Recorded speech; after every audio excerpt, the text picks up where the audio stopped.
Hello everybody, welcome to Civil Step. So in our lecture series of previous year questions, we are discussing the subject of modern Indian history. And today we will discuss the Charters and Acts part 2. Part 1 हम already cover कर चुके हैं जिसमें we discuss acts from 1773 to 1909 and उसके आगे के acts से related जितने भी questions आए हैं हमारे past papers में वो we will discuss today.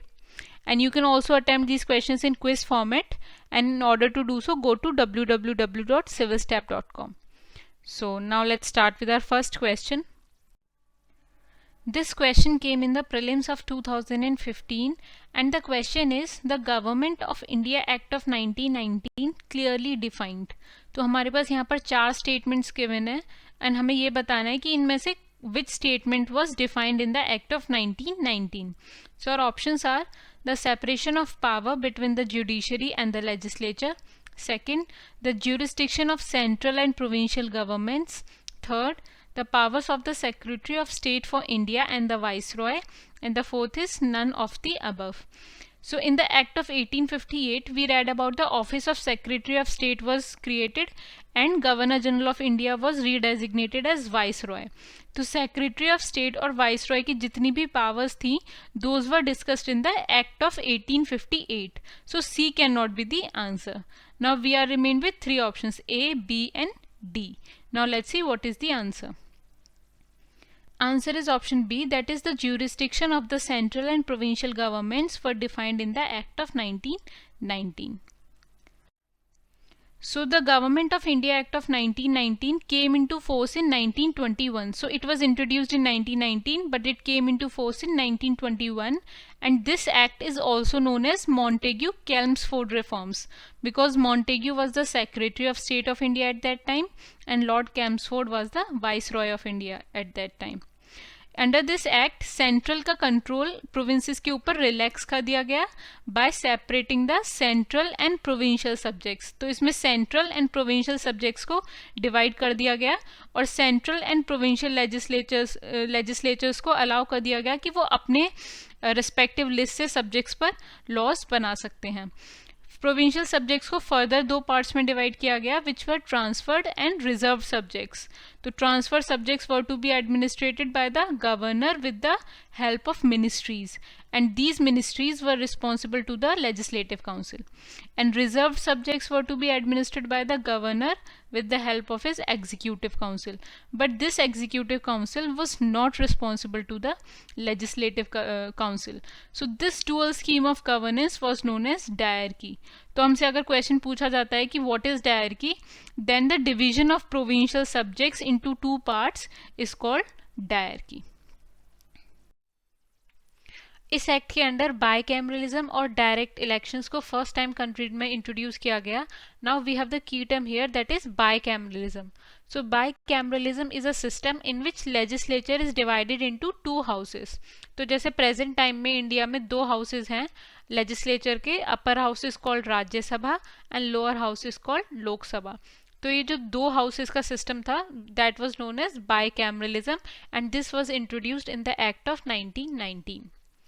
Communal representation और सेपरेट इलेक्टोरेट का जो कंसेप्ट था जो एक्ट ऑफ 1909 में इंट्रोड्यूस किया गया था फॉर मुस्लिम्स, तो वो 6 Indian Christians, Anglo Indians and Europeans के लिए भी एक्सटेंड कर दिया गया in the act of 1919. Civil servants को रिक्रूट करने के लिए एक कमीशन सेटअप हुई which was known as central public service commission and it was set up in 1926. So guys, this was all about the Act of 1919 and now we will see the questions that are based on this act that came in the previous papers. This question came in the prelims of 2004 and the question is the Montagu-Chelmsford report formed the basis of our options are Indian Councils Act 1909, the Government of India Act 1919, the Government of India Act 1935 and the Indian Independence Act 1947. तो अभी previous slide में हमने पढ़ा है कि government of India act 1919 को ही Montagu कैल्मसफोर्ड reforms के नाम से भी जाना जाता था. So B is the answer here. Next question. This question came in the prelims of 2016. The Montagu-Chelmsford proposals were related to. Our options are social reforms, educational reforms, reforms in police administration and constitutional reforms. So we know that the Montagu-Chelmsford proposals were the Act of 1919.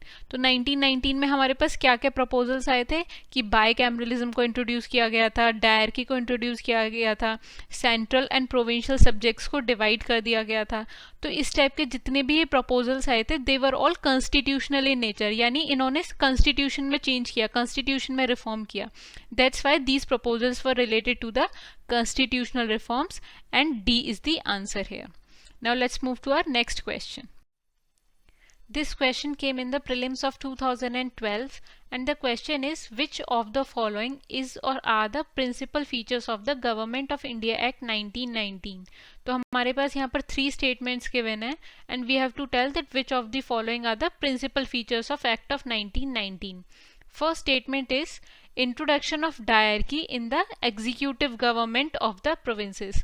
तो अभी हमने previous slides में act of 1919 के बारे में पढ़ा था और उसमें हमने देखा कि dyarchy was introduced in this act. What was dyarchy? Diarchy was the division of the provincial subjects into 2 parts, and those 2 parts were transfer subjects and reserved subjects. So this was introduced in this act. So statement first is the correct.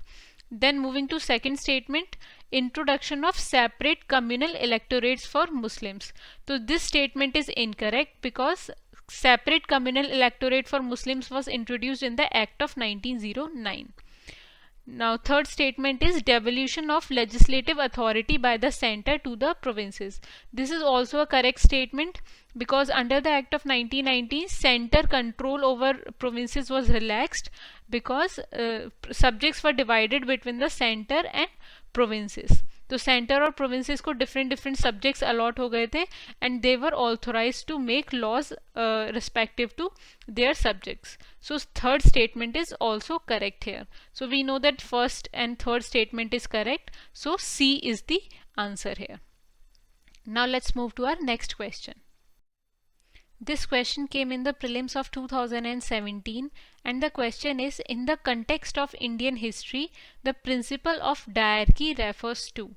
हमारे पास options हैं division of central legislature into 2 houses, but we have already read about this कि central legislature को जो 2 houses में divide कर देते हैं, that system is known as bicameralism. Second is introduction of double government, that is central and state governments. Third, having 2 sets of rulers, one in London and another in Delhi. And the fourth is division of the subjects delegated to the provinces into 2 categories. तो इसके बारे में हमने अभी पढ़ा था previous slide में कि प्रोविंसेस सब्जेक्ट्स को 2 पार्ट्स में जो डिवाइड कर दिया था that system was known as diarchy, और प्रोविंशियल सब्जेक्ट्स को 2 पार्ट्स में डिवाइड कर दिया था, those were transferred and reserved. So D is the answer here. Now let's move to our next question. This question came in the prelims of 2004 and the question is, some of the main features of the Government of India Act 1935 were the. तो हमारे पास यहाँ पर 3 statements given है और हमें बताना है कि इनमें से which of them are the features of this act. First is abolition of diarchy in the governors' provinces. Second, power of the governors to veto legislative action and to legislate on their own. And third, abolition of the principle of communal representation. तो अभी तक हमने act of 1935 के बारे में नहीं पढ़ा है, but on the common sense basis we can say that communal representation को तो ब्रिटिशर्स अबॉलिश नहीं करना चाहेंगे because it was advantages for them. Britishers use to believe in the policy of divide and rule and this communal representation divided the Hindus and Muslims. तो इस policy को Britishers would not want to abolish. That's why 3 cannot be the feature of this act. So 3 is the incorrect statement here. And if we know that 3 is the incorrect statement, then we can eliminate the option C and option D here. Now we are remained with 2 options, A and B. सो आप इस तरीके से देख सकते हैं कि कैसे हमें 3 में से एक स्टेटमेंट पता था, फिर भी हमने 2 ऑप्शंस को एलिमिनेट कर दिया. इस टेक्निक को आप एग्जाम में भी यूज कर सकते हैं so that you can do more and more questions in the exam. Now let's see what is the answer. Answer is option B here, that is 1 and 2 are the correct statements and third is incorrect. Government of India Act of 1935 provided for establishment of an All India Federation. तो इस act के अंदर बोला गया कि एक all India federation बनाया जाए जिसमें प्रोविंसेस और प्रिंसली स्टेट्स को इंक्लूड किया जाए as units of this federation. but this All India Federation never came into being because princely states did not join it. Then this act divided the powers in terms of 3 lists. इसमें 3 list में powers को divide कर दिया गया, federal list, provincial list and concurrent list.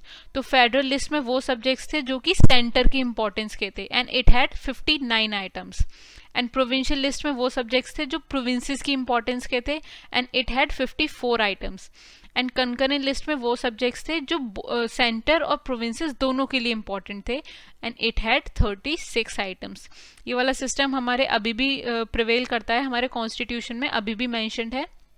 We have union subjects and state subject and concurrent subjects now. Then residuary power were given to the viceroy और governor general.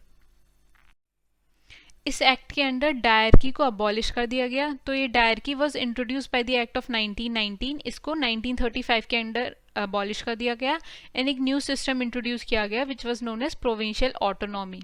सो provinces को autonomy provide कर दी गई to make rules about their provinces. Then communal representation का जो principal था उसको further extend कर दिया गया for depressed classes, women and labour के लिए. रिजर्व बैंक ऑफ इंडिया का स्टैब्लिश किया गया, यानी अब कंट्री में पहला सेंट्रल बैंक बनाया गया which was known as reserve bank of India by the act of 1935. It also provided for the establishment of Federal Public Service Commission, Provincial Public Service Commission and Joint Public Service Commission. तो एक central public service commission बनाई गई थी act of 1919 में. उसको हटाकर अब 3 public service commission बना दी गई, सेंटर के लिए फेडरल, प्रोविंसेस के लिए प्रोविंशियल एंड एक जॉइंट पब्लिक सर्विस कमीशन का एस्टैब्लिशमेंट हुआ. This act also provided for the establishment of a federal court. Federal court का establishment हुआ कौन से ईयर में? 1937 में. So these were all the important provisions of Act of 1935 and now we will see more questions based on this act जो कि हमारे past previous years में आए हैं. This question came in the prelims of 2005 and the question is the Government of India Act 1935 provided for. तो हमारे पास यहाँ पर 3 स्टेटमेंट्स गिवन है और हमें बताना है कि इनमें से which of them is correct in context of Act of 1935. First is provincial autonomy, second the establishment of a federal court and the third is All India Federation at the center. तो हमने previous slide में ही पढ़ा है कि ये तीनों statements जो थे these were all features of the government of India act of 1935. So all these 3 statements are correct. So our answer is D, that is 1, 2 and 3. Now let's move to our next question. This question came in the prelims of 2000 and the question is which one of the following is not a feature of the Government of India Act of 1935. तो हमारे पास यहाँ पर 4 options दिए हुए हैं और इनमें से कौन सा option is not the feature of act of 1935. Options are diarchy at the center as well as in provinces. Second, a bicameral legislature. Third, provincial autonomy. And the fourth, an all India federation. So all India federation के बारे में बताया था कि एक all India federation होनी चाहिए centre में इन the act of 1935. So this is correct, this is the feature of act of 1935. Provincial autonomy के बारे में भी गिवन था इस एक्ट में और बाय कैमरल लेजिस्लेचर के बारे में भी गिवन था. लेकिन डायरकी जो एक्ट ऑफ 1919 में इंट्रोड्यूस की गई थी उसको एक्ट ऑफ 1935 में अबॉलिश कर दिया गया. So this is not the feature of the act of 1935. So A is the answer here. Now let's move to our next question.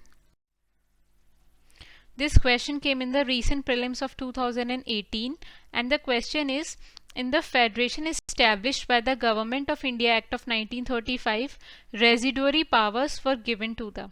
तो ये वाला क्वेश्चन हम इजीली सॉल्व कर सकते हैं अगर हमें पता है कि रेजिडरी पावर्स क्या होती हैं. सो रेजिडरी पावर्स वो पावर्स होती थी कि जिस पर्सन में भी रिजाइड करती हैं residuary powers that person can make laws related to any matter. यानी जो हमारे पास 3 लिस्ट थी, federal list, concurrent list and provincial list, तो इन लिस्ट में जो सब्जेक्ट्स मेंशन नहीं थे, इन 3 लिस्ट के अलावा जो सब्जेक्ट्स थे उनसे रिलेटेड लॉ बनाने की पावर जो थी that was called as residuary powers. तो वो किसके हाथ में थी? फेडरल लेजिस्लेटर के, गवर्नर जनरल के, प्रोविंशियल लेजिस्लेचर के या फिर प्रोविंशियल गवर्नर के. तो it's a very common sense कि प्रोविंशियल लेजिस्लेचर और प्रोविंशियल गवर्नर्स को इतनी इंपॉर्टेंट पावर तो नहीं दी जाएगी, बिकॉज उसके अलावा वो सेंटर से रिलेटेड सब्जेक्ट भी हो सकता है जो उनमें मेंशन नहीं है, वो कंकरेंट लिस्ट से रिलेटेड भी सब्जेक्ट हो सकता है, तो प्रोविंसेस को इतनी पावर नहीं दी जाएगी, इसलिए C and D can not be the answer. Now we are remain with two options, A और B. Now let's see what is the answer.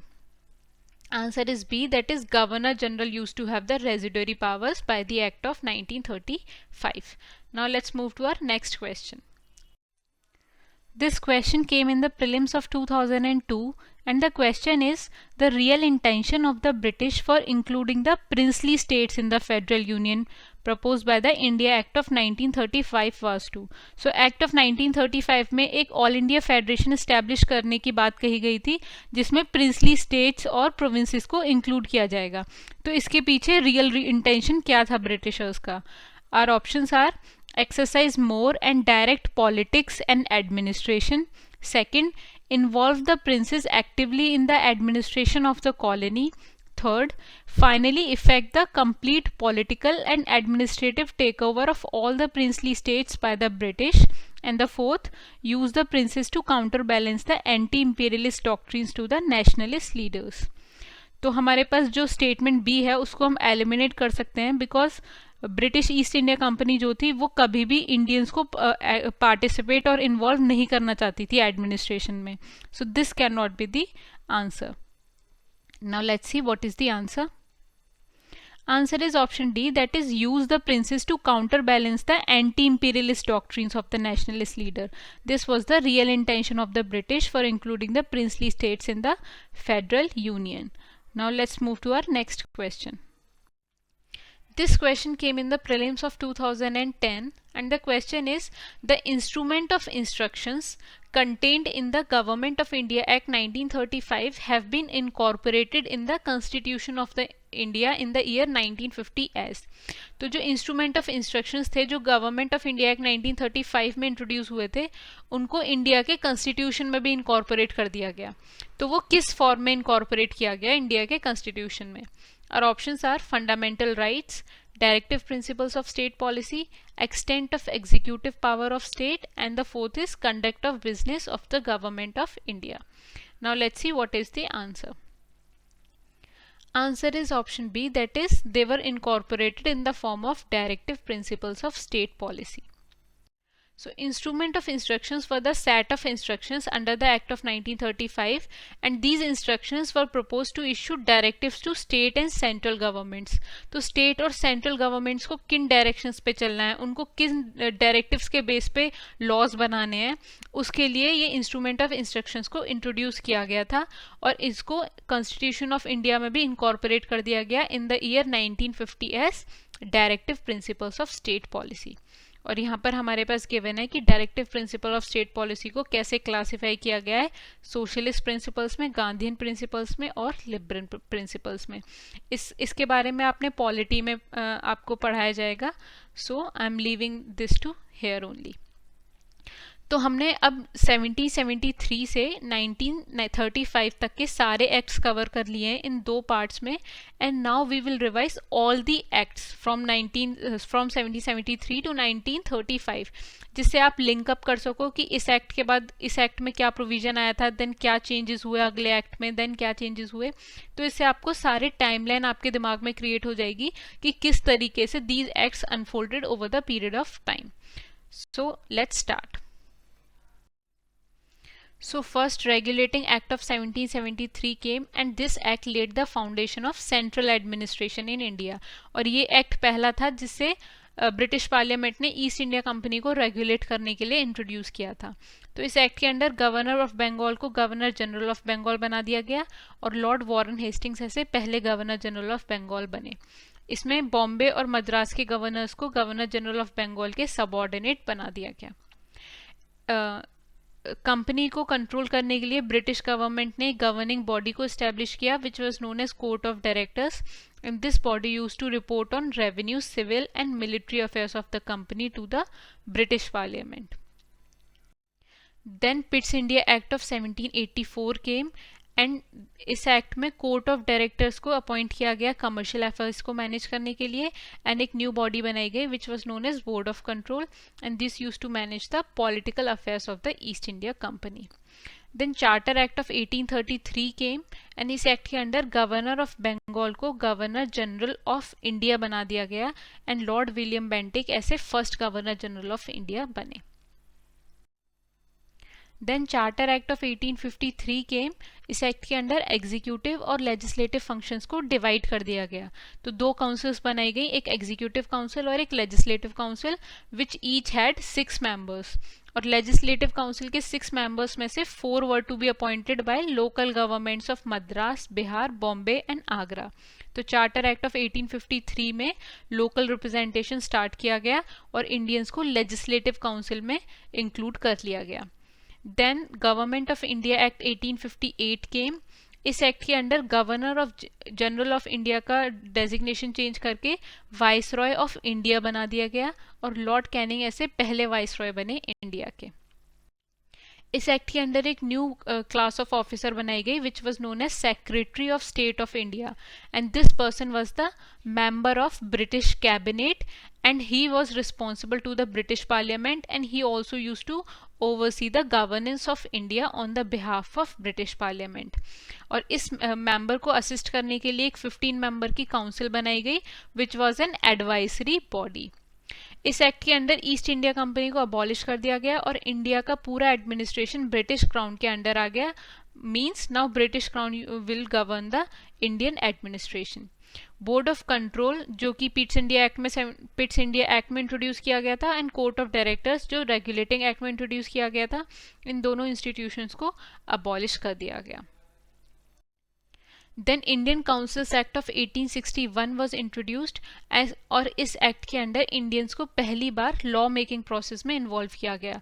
और इस एक्ट के under viceroy should nominate some Indians as non official members. तो Lord Canning उस time पर viceroy थे, उन्होंने 3 Indians को नॉमिनेट किया which were raja of Banaras, maharaja of Patiala and sir Dinkar Rao. इस एक्ट के अंडर 3 न्यू लेजिस्लेटिव काउंसिल्स का फॉर्मेशन हुआ which was Bengal, north west frontier province and Punjab. Then Indian councils act 1892 आया. इस एक्ट के अंडर सेंट्रल और प्रोविंशियल लेजिस्लेटिव काउंसिल्स में नॉन ऑफिशियल मेंबर्स यानी जो इंडियन मेंबर्स थे उनकी क्वांटिटी को और भी ज़्यादा इंक्रीज कर दिया गया. देन एक्ट ऑफ 1909 इंट्रोड्यूस किया गया which was also known as Morley Minto reforms. इस एक्ट के अंडर फिर से लेजिस्लेटिव काउंसिल के साइज को इंक्रीज किया गया, सेंटर में भी और प्रोविंसेस में भी. तो सेंट्रल लेजिस्लेटिव काउंसिल में मेंबर्स को 16 से बढ़ाकर 60 कर दिया गया, बट इसमें ऑफिशियल मेजॉरिटी को रिटेन किया गया. यानी 2 टाइप के मेंबर्स हुआ करते थे लेजिस्लेटिव काउंसिल्स में, एक ऑफिशियल और नॉन ऑफिशियल. ऑफिशियल होते थे ब्रिटिशर्स और नॉन ऑफिशियल मेंबर्स होते थे इंडियंस. तो सेंट्रल लेजिस्लेटिव काउंसिल में इंडियंस की मेजॉरिटी नहीं हो सकती थी, ऑफिशियल मेजॉरिटी वाज रिटेन्ड, यानी only Britishers could be the majority in the central legislative council. And in provincial legislative councils members को इंक्रीज किया गया, लेकिन डिफरेंट प्रोविंसेस में डिफरेंट अमाउंट के मेंबर्स थे लेजिस्लेटिव काउंसिल में, बट इसमें नॉन ऑफिशियल मेजॉरिटी को अलाउ कर दिया गया, यानी Indians could be the majority in the provincial legislative councils. Then Act of 1919 came, and this act was also known as the Montagu-Chelmsford reforms. इस act के under central और provincial subjects को अलग अलग कर दिया और प्रोविंशियल सब्जेक्ट्स को फर्दर डिवाइड किया गया ट्रांसफर सब्जेक्ट्स में और रिजर्व सब्जेक्ट्स में, और this scheme was known as diarchy. इस एक्ट के अंडर बाइकेमरल लेजिस्लेचर को इंट्रोड्यूस किया गया, जिसके अंदर 2 हाउसेस का इस्टेब्लिशमेंट हुआ, upper house which was known as council of state and lower house which was known as legislative assembly. In Viceroy Executive Council, 3 out of 6 members were to be Indian other than Commander in Chief. इस act के under Indians को viceroy के executive council में भी involve कर लिया गया, और वाइसरॉय एग्जीक्यूटिव काउंसिल में हमने देखा कि 6 मेंबर्स हुआ करते थे. तो इस एक्ट के अंडर प्रोविजन आया कि उसमें से 3 could be the Indians, 3 could be the Indians, but commander in chief could not be the Indian. तो कमांडर चीफ के अलावा जो 5 मेंबर्स थे उसमें से 3 could be the Indians. Then government of India act 1935 came, and इस act के under provide किया गया कि एक ऑल इंडिया फेडरेशन सेटअप की जाए जिसमें प्रोविंसेस और प्रिंसली स्टेट्स को इंक्लूड किया जाएगा as units, but this federation never came into being because princely states did not joined it.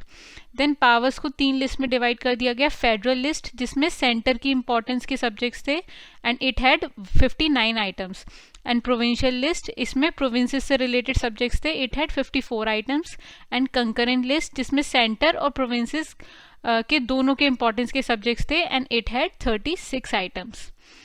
Bicameralism को 11 प्रोविंसेस में से 6 में इंट्रोड्यूस कर दिया गया and these 6 provinces were Bengal, Bombay, Madras, Bihar, Assam and united provinces. Council of India, जो कि सेक्रेटरी ऑफ स्टेट को असिस्ट करने के लिए क्रिएट की गई थी, this was abolished in the act of 1935 and secretary of state जो था उसको टीम ऑफ एडवाइजर्स प्रोवाइड की गई under this act. So guys, this was it for today. Now we have completed the charters and acts, and next time we will start a new topic, that is the nationalist movement. So till then, good luck for your studies. Bye bye.